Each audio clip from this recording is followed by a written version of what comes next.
What goes on, guys? We're back here again with yet another review, and today we're going to be taking a look at another DC Multiverse Batman, but today we're going to be taking a look at the Batman DC Future States Tim Fox.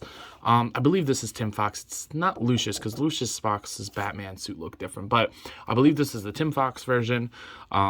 And I'm going to get it out of the way. I've never read a book with Tim Fox as Batman, but I just like this suit, and he comes with 2 black fist hands. Oh, I love it. So probably going to reuse those somewhere else, and it's just another Batman for the shelf. I mean, you could easily use this as like your comic book Batman if it's the only one you find. Maybe get some paint remover, get rid of the yellow on the bat emblem, change the head out. You know, it could use that as a regular armored Batman, but that's totally your prerogative. But the packaging is pretty standard. You know, you get Batman, DC Future State, you get Batman on there. There's the barcode if you need it. I found mine at Walmart in those like displays that they have for the Batman on the back. You get a cool image, the lights and the eyes. Obviously, the figure doesn't do that. You get to see other figures in the wave, window on the top. So, yeah, pretty standard, but let's go ahead and open this guy up and see what's going on. So getting Tim Fox out of the packaging here, I gotta say, I think I like this a lot more than I initially thought, but, you know, it's Batman. No matter who's under the cowl, it is Batman, and I'm always going to be a fan of Batman because I don't know what else to say other than it's Batman. But it is a brand new sculpt from head to toe, which, you know, say what you want about McFarlane, but I commend them for giving you new sculpts every time. Like, I don't know of another company that does that all the time. Like, NECA's pretty good with that, but I mean, they do their share of repaints, and I know that McFarlane does too, but like, man, McFarlane is crazy with it. There's just like a little off-centeredness of the belt, and it's throwing me off. But this figure looks really good. I really like the proportions. I like the style. I knew about Future State. I haven't read any of the books from it because, I mean, while I'm young, I'm an old guy in a sense of I like older books, and the new stuff, I think a lot of it is shit. And I heard Future State did not go very well. So what are you going to do? But let's go ahead and take a closer look at the head sculpt here. And I gotta say, for what it's supposed to represent, I'm a big fan of it. I like the closed cowl thing. I do have an alternate head option for you guys if you want to differentiate this more from a regular Batman, so stay tuned for that. But I think the head sculpt looks good. And then going down into the body, I'm a really big fan of the metal plating, like, you know, with all the nicks and stuff in it. Like, the armor looks really good. I like the bat emblem on the chest. Those little yellow outlines are really cool. But like I said, if you wanted to switch out the head,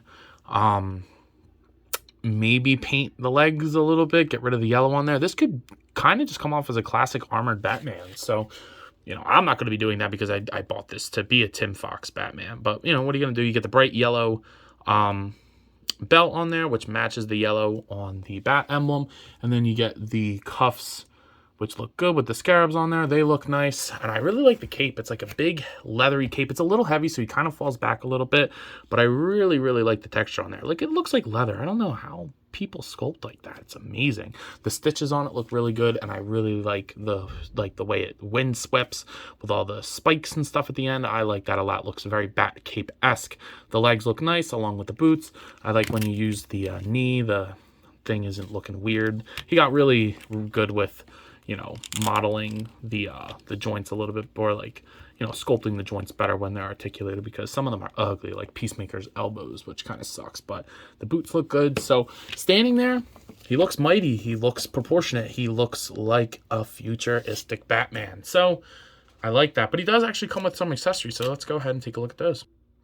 Now, of course, you know, he's going to come with your DC Multiverse stand, which I have a million of those, and I don't know what to do with them at this point. And you're going to get the card with the same artwork that was on the back. There's your read-up if you want to look at that. So that's pretty cool. Eventually, I'd like to get a binder to put them all in, because I'm getting rid of all those boxes because I just can't keep them all. But you get a fist and a grip hand for each side, which, come on, McFarlane, keep this up. I love to see it. Fist hands for everybody, because I'm going to try to use these fists on the new Hush Batman. I'm going to mod the shit out of a Batman, because I need a good comic, like, classic-y alternate, I don't know, just like your average Batman. I really need one, so hopefully I can do that. And then of course, you know, he comes with a Batarang, but actually, unlike most Batmen in this line, he holds it good. You can kind of like put the first wing of the bat into the trigger finger and it holds it well, so you can get him like ready to throw, all that good stuff. Maybe an alternate, another pair of like open hands, kind of like what they did with Zod was perfect. Open splayed hands, grip hands, and fist hands. And I'm not even asking for grip hands all the time. Zod didn't even need them. So, you know, I like that a lot. But I like that we're getting alternate hands, and these fists are just generic black hands, so they should be able to fit on most of your Batman figures. Now, the other thing that I'd like to mention is, while it doesn't pop on, if you have the Marvel Legends Deluxe War Machine, you could kind of just sit that on top, and I don't think that looks too bad.